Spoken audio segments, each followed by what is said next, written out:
Welcome to our tutorial on how to add a password in Chrome on your PC.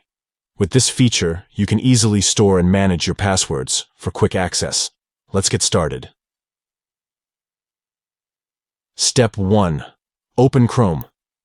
Step 2. In the top right corner, click on the More button, represented by 3 vertical dots. Step 3. From the drop-down menu, select Settings. Step 4. In the Settings menu, navigate to Autofill and Passwords. Step 5. Locate and open the Google Password Manager. Step 6. On the right side of the screen, click on the Add button. That's it.